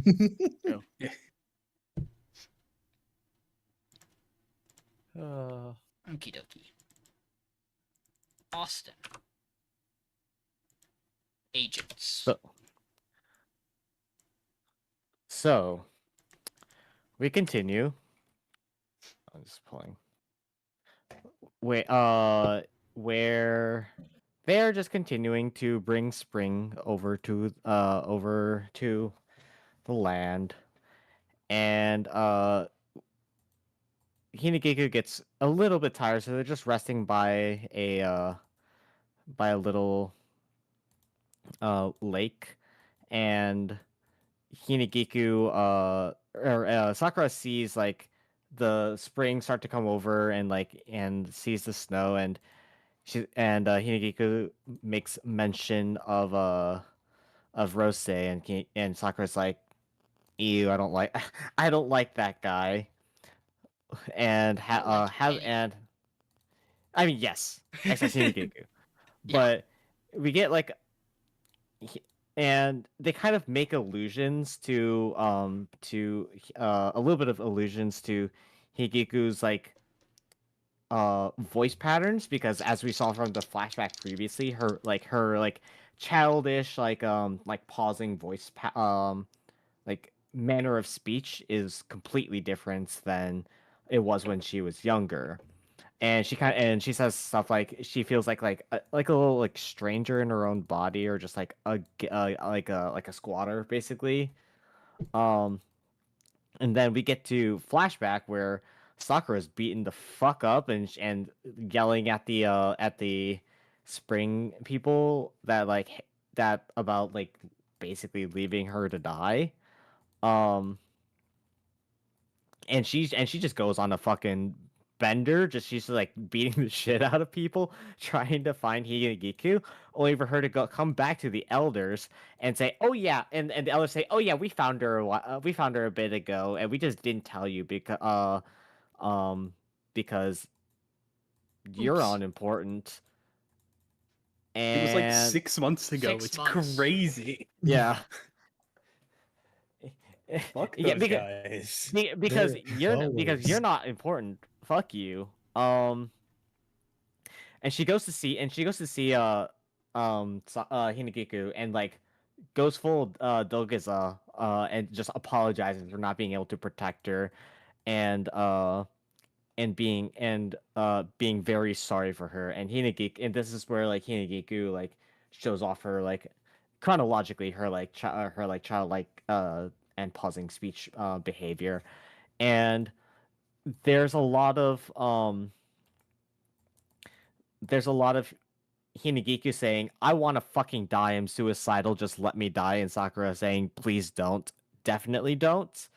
And just saying like the old Hinagiku died, and I'm the replacement, but I also kind of want to die. I'm not who you're looking for. You should like live your own life and stuff. And Sakura's incredibly gay, so she's like, "No, I'm gonna stay by your side." Um, and and she eventually just like locks herself in a room, and Sakura just busts down, like throws the door aside and breaks through like 30 like really thorny branches to like stop Hinagiku from starving and killing herself. And Hinagiku kind of like accepts her at that point where she's like, I'm not the same girl that you like protected and were friends with at the end, but I'll stay with you. And they kind of they have a very super gay moment at the end. It's cute. It's like a very it's another very heavy Sakura and Hinagiku focus episode. We get like very few flashbacks of like very few bits and pieces about like the winter. No, I get more so Rose and Itecho, but not too much. It's kind of just dialogue about how Hinagiku went on strike, effectively. There's some interesting stuff in this episode. Like the opening bit where she's surrounded by the dolls and there's that woman there who she refers to as mother. It's really, really like we don't like that is by far, in my opinion, like the most interesting thing. I really like this episode. Michael will talk about probably the main reason why. So I'll let him make that comment because I should stop saying all of Michael's points for him. I just like to regurgitate what he tells me because I remember it.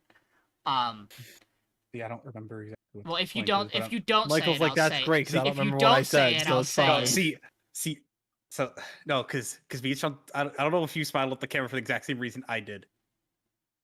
The fucking, I'm trying to look at the Japanese to see if they pronounce her name any different. Because in the dub, it's a very clear Hinagiku. Well, but like also, yeah, I made that. like it Austin can say things however he does because John Yeah, can't I say know, names right but, like, either. And I who am know to my, judge? it's like whenever a Persona 5 character says their name, and I'm like, that's not how you say that word. My Fine. bad. You're good. No, dude. it's fine. I'm just I'm also You no, have when I more. went to do that, You have more excuse to this because have you read the light novel?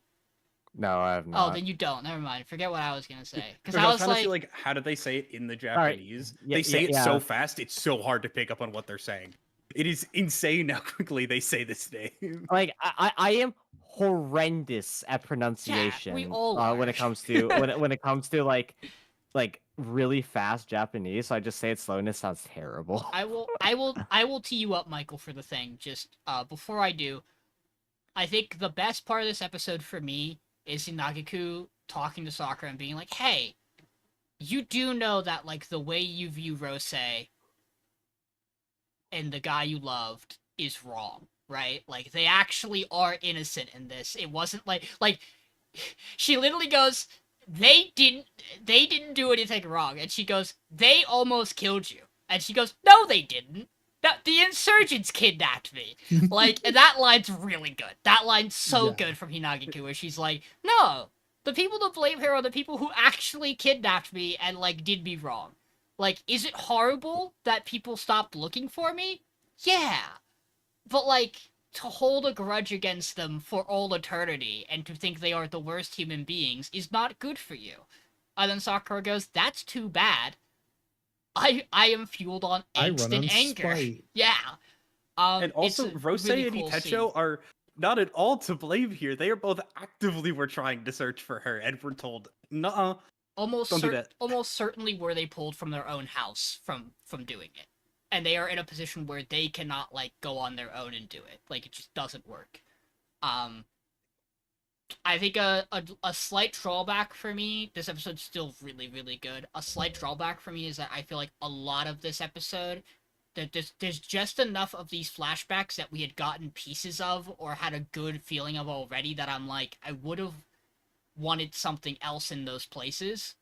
But I get that we're doing the whole Sakura story. So, like, you're getting all of it from Sakura. We're not holding anything back this time. It's just there are times where I'm like, yep, we've seen this bit. Yep, we've seen this bit. Okay, I have the full context now, but, like, could I have been doing something else here? Would have been a little nice. That was definitely a feeling I had for a bit of this episode.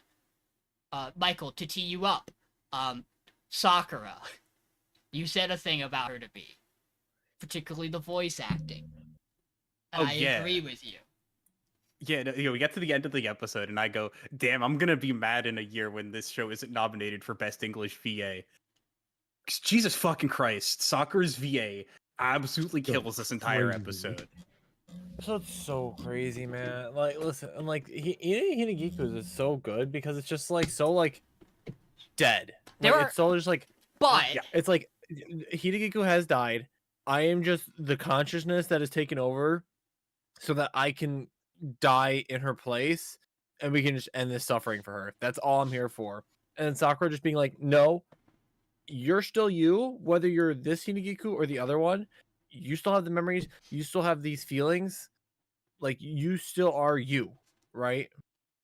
And so it's like, it's I don't know if it's I like I don't know it's if just so emotionally charged. Yes. I don't know if it's just me or if it's just particular deliveries, but there are times that I personally feel like in this episode and last week's episode, I didn't hear it beforehand, which is why I think it is actually like an important distinction.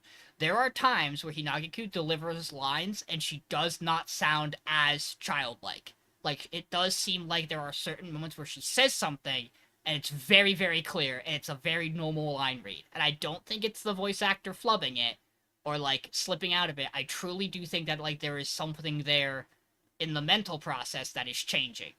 But, like, it's only, like, 2 or 3 times in this episode, and it only felt like it was, like, once, maybe, last week that it happened, where I was like, oh, that line read feels different. And, like, I think that's intentional, where it's not so childlike robotic as the rest of it. Especially with how robotic she is in the flashback. Like, there is clearly some level of progression happening.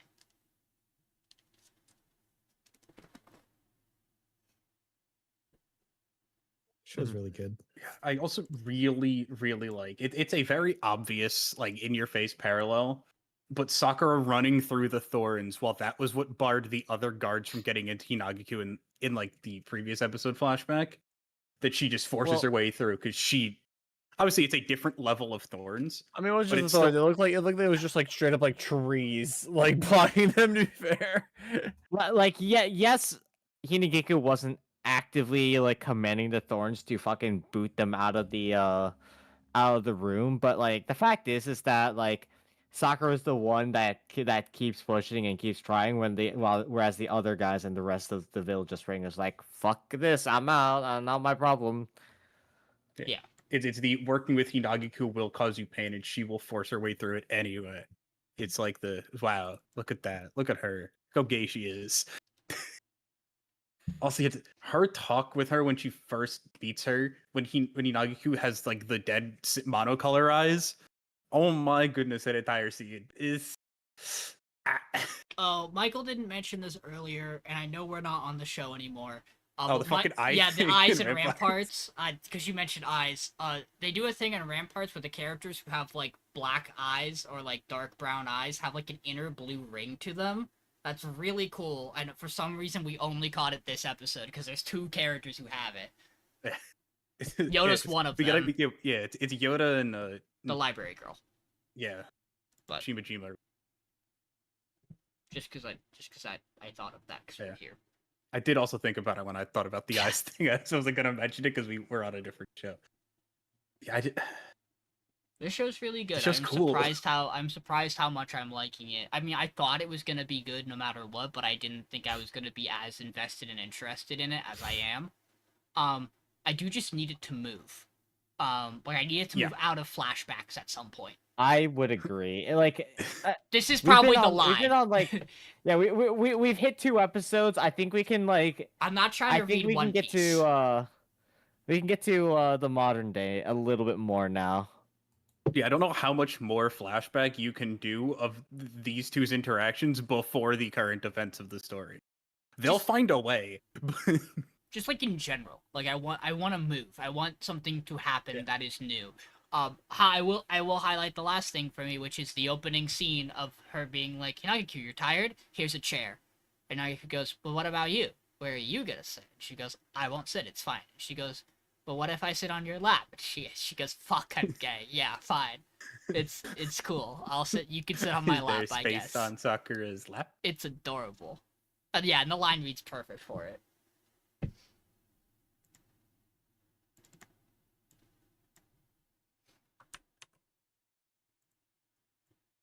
Hello. Yeah. It is Nippon Sangoku time. Isn't it crazy we're gonna end the podcast on fucking this show now? On military bullshit. Until next On week. military bullshit. I mean, that Military would be crazy. bullshit. So Nippon Sangoku this week. We are over in Sei territory where we see Nagao, the man who is supposed to be defecting, being lashed 200 times until he passes out, and they do not finish the 200 lashes. To which they deliver what is both a very, to me, it is a funny line. I don't think it's supposed to be, where they go, well, what are the orders if he, faints or, strokes? Like, what do we do? And they're like, oh, we stop and we do it again tomorrow. And they go, how nice of them. Which I know they're being like, cool, you aren't just gonna lash him to death. But also like, come on now. I know you're restarting from 0 when you start lashing him tomorrow. And so, of course, he is over there with the messenger from Yamato. And the messenger from Yamato runs this bit where they're hiding and observing the lashing, and he keeps being loud as fuck because he's an idiot. And the guy from Yamato's like, the guys from Sei is like, please stop being loud. And they're like, you need to go get people here so that we can stop his lashings from happening. You need to just come annex this territory. It'll be fine. Please, go do this. Like, this man cannot suffer any longer. He's like, yeah, no, that's fair. This looks real bad. There's physically no way this is a ploy. I mean, look how much pain he's in. Like, I know I've been told what the strategy is, and I know the strategy is exactly this, but I just truly cannot believe anyone would be so terrible to do it. I'm gonna go get help. And as soon as he walks out of the room, we get the smile from Nagao, where it's like, yeah, no, of course you're being fucking played.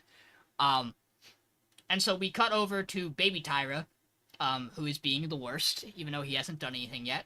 And he was with the right general, Sugo. And the messenger gets there with the guy from Sei, not the one being tortured, but the guy who's like the informant. And they're like, yo, you gotta keep marching. You gotta bring your forces over there, and you gotta annex this territory, and then we'll have a big banquet, and it'll all be good. And Baby Tyra's like, yeah, that sounds fucking good to me.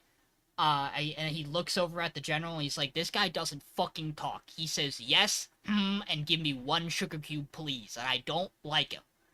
And as they're about to start moving out, Sugo's like, yo, guys, if we cross this river, we're not coming back. We're in enemy territory, and we've not checked out this location, that location, the mountain range. That's perfect pincer formation attack. We will get killed if this is a trap. Checks notes, this is surely a fucking trap, he says. To which Baby Tyra goes, well, this sounds like you're the problem here. Boys, arrest him. Tie him up. And he just kind of stands there, and it happens, and they're like, we're gonna go march on in. And then the report gets back to Ryumen, and he's like, and the guy who does the report's like, yeah, they're moving into the castle, they're waiting for you to, they're gonna start the banquet, and they're waiting for you to have the after party. And Ryumen's like, and did they stop them from crossing the bridge? And he goes, no. And he goes, did anybody say anything about crossing the bridge? And the guy sweats and goes, no. He goes, are you fucking sure before I kill you? And he goes, yeah, okay. So the general was like, hey, don't do that. And they tied him up for some reason, he says, which is such a fun... I thought I heard something about that. It's such a funny way to say it. I can't say for sure. He won't say he won't say Allegedly. Tyra arrested him. He'll say they just tied him up. And Ryuman's like, cool, guess what? We're not going there. And he's like, why? And he's like, cause it's a trap, and if it is a trap, we'll all die. And so he's talking to Kaku. And Kaku's like, here's the plan. We're gonna go backwards. And he goes, that seems like a bad idea, because if that is a trap, we're just letting all those people die. And Kaku's like, trust me, I know. He's like, okay. And their plan is to go backwards. And we cut back to baby Tyra, who is vibing at the banquet. Ryuman's also like, hey, you know what banquets are great for? Poisoning people. That's why you shouldn't go to a banquet. And we see them all at the banquets, and baby Tyra's having a grand old time. And we have perhaps one of my favorite scenes in the episode, where the gal's like, why's the general tied up? And baby Tyra's response is, oh, that's his thing. Which is really funny to me. It's a really good bit. And that gal's like, hey, if I'm gonna die, give me one sugar cube. And he's like, why? He's like, because if I'm gonna die, I want to eat something I like, and I like a sugar cube. And so they do that. And then we cut back to our boys, just hanging out, and they're reading the reports, and they're like, well, this isn't good. So he's marching to enemy territory, or General's marching backwards. Like, what are they doing? Because, like, if they were planning a pincer attack, it's not quite gonna work. And Altera's like, well, what if they're not gonna do a pincer attack, and they're just gonna attack us directly? Because, like, why would you have war in your land when everything's shit? Like, it's not gonna be good for your people, it's not gonna be good for, like, your economics, it's not gonna be good for your farming. Like, instead it would make sense if this was a diversion, so that you could just strike at our territory. And he's like, what if instead of a pincer attack, they're all coming at us through the mountain range? And Asuma's like, well, like, to do that, your mountain range would have to be, like, habitable, and their mountain range is a shit show. And Altera's like, but they did all this for foreign policy, where they took all their farmers and made them soldiers and then had them do highway cleanup. And Asuma's like, oh fuck, they're all gonna attack in one location from the mountain range. Oh no. And then we cut to say attacking from one location through the mountain range, as they fucking battering ram a tunnel through, and show up at a castle. And the Yamato forces are like, well, this ain't good. Do we have any reinforcements coming? And the Castellan's like, well, if we get reinforcements from our people, Denki Taira's gonna be leading that. And if he beats Sei here, like, if he comes here and defeats Sei, then he gets the general's position. So we're not calling for reinforcements. The good news is that Ryuman's coming back. Because he is. And he'll surely get here in time. Probably. So all we have to do is hold out. And then the Sei general walks up and he goes, hey, here's the deal. The rest of our forces have already gone further in. They're gonna keep attacking more castles. So all you guys have to do is give me the head of the Castellan, because I simply do not care to fight weak little bitches. So you're gonna give me the head of the Castellan, and the rest of you can all go free, and this will be great. And the Castellan's like, yep, I'm gonna go give him my head, and you all run, and that'll be that. And then we do a really cool framing of the shot where he is riding out on his horse to them, and we cut back, and his, like, vice commander is like, no. Because how on earth are we supposed to go look at people who have respected you when you've been in this position so long, and all the people who have died for you, and just to say, we let you sacrifice yourself and ran? That is not what we do. We're all gonna go fight, even if we have, like, a 1% chance of winning this battle. And we get the sick scene of the Yamato forces doing, like, dance and, like, kabuki performances as they all ride out to this battle, and it's sick as fuck. Almost assuredly, this entire unit's fucking dead. There is almost no way they are winning this battle against Sei. If anyone is gonna get out of it, it might be the girl. Just because she's a figure in the opening. However, that didn't stop the last female figure who was in the opening who died. So I have no faith that anyone out of this crew is getting out of here alive. If she does, she'll have some sick ass scars though. She gets fucked up in the bit of the fight we get to see. I think this is a fine episode.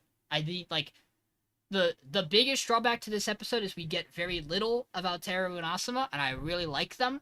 But this is obviously, I mean, this story is building to a future thing of Teru is going to be a great strategist. And so we are just showing him picking up the things as they happen while he can't actually be out on the front line because he can't be in the losing battles. If he's in the losing battles, he dies. So he has to just be observing the losing battles as we build to him eventually being a strategist who's going to help them win.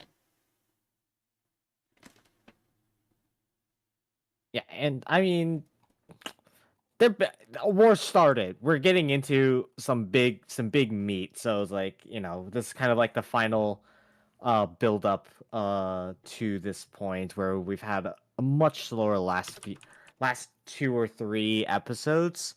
And it's gonna get a lot bigger and I'm hoping a lot better from here. I think this is the point where we're going to see a lot more development in the cast rather than just like kind of spreading our focus thin across a large amount of groups and people. We do get a really great line read from General Sugo, who's like, the only way you would walk us into this trap is if you are a fucking infant. Oh wait, you are a fucking infant. Just bullying baby Tyra. And he just goes, but Baldy is lame, and you're lame too, so we're gonna do it anyway. Arrest If it him. fails, I'll blame somebody else. Hell, I have a gun. Dude, he pulls the gun. I'm like, right, sorry, I forgot we are technologically advanced enough for a gun in this setting. Mm-hmm. I forgot we're like Yeah. future that regressed into middle, like. Wait, it is post-apocalyptic. Modern Yeah. Japan, yeah. It was nuclear winter or something that led to all this. It's a Something lot like of things, that? but yeah, that's one of it.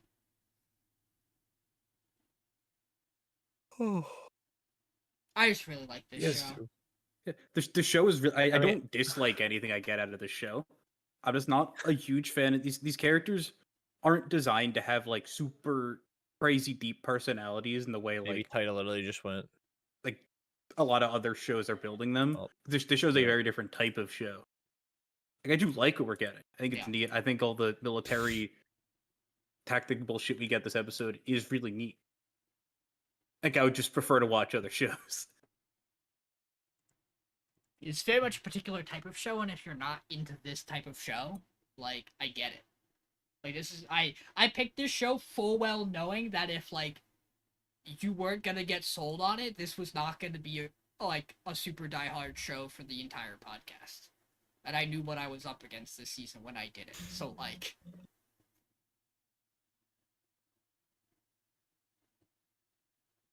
I'm trying to think of like the next closest thing this reminds me of that like I've watched. I think that's even still very hard to pinpoint.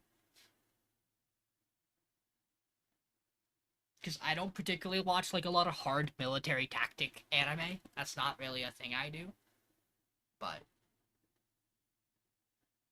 We're playing Fire Emblem. Yeah. Oh. yes. Again, the Three Houses analogy is staring me dead in the face. Well, while we're waiting on votes, Austin, do you want to see the cool thing we got before we left from Indy?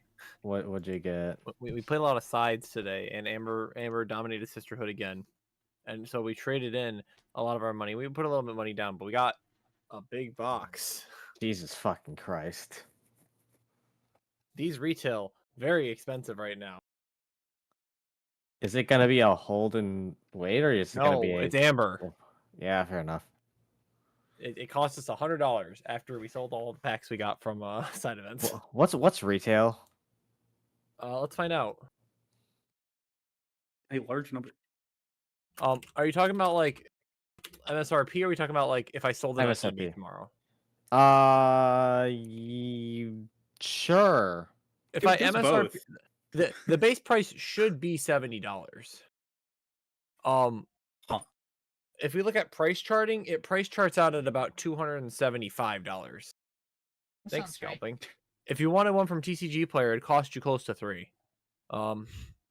Needless to say, it is a open this one, and if we get another one through Pokemon, then we put it in the basement for like 10 years, and that's called the college tuition fund for a child. Real. Because people like the shiny cards. Well, that is our voting in. So, you may be surprised to hear that there are No. no slays on Witch Hat, Akane, Marriage Toxin, Agents, and Nippon Sangoku. There are, or is, 1 slay on Ramparts, and 2 slays on Daemons. Wasn't me. And you will probably not be surprised to find out that there are 5 slays on Second Prettiest Girl. It truly do be like that. Now pause. You might be surprised to find out there are 5 slays on it. That is what I said. Yes. You said you may not be surprised. I said you might be surprised. I don't know because why you would usually be. I don't play on the shows a lot of times. Did you know that the title of this week's episode was implied that we would be shooting this show dead before we even went live? See, I didn't know that, No, but now that you I do. did not. you do kind of tend to do that sometimes. If it's really But there's obvious, a I sure do. somewhat obvious thing, especially off of PRs. Yeah. I mean, that this was obvious before PR. Man, if only there was Yeah. someone who had access to the PRs before the podcast, they might nobody. have a good idea about what To be might be fair- getting voted off. To be fair, that isn't always true. Sometimes there are wheels. Oh no, that's true. Like next week, I So have it's no not idea gonna stop what's you gonna anyways from happen. putting shit down. I have no. It's correct. That is 100% true. It's much easier to name episodes of this podcast than it is my D&D sessions, where I have no fucking idea what we'll be doing in the next week. We've been traveling northward for 5 sessions, if not more. I can't name every session traveling northward. I try. Traveling northward. Even more north. Plus two. Even more north. What lies beyond the north? The Northern Just call it beyond the How traveling. north. much more The north could northest. we possibly We're get? almost northest. we're almost there to the northest point. Even Santa said, "Holy shit, how far are you going?" We're in the north, but there's no snow. Cries. But yeah, we will be back sometime next week. I am off of work Saturday, but I am in Wilkes. So Ooh, I have would some news for you guys about my work schedule this week. wonderful. Hey guys, we'll talk to you sometime soon. We'll figure it out.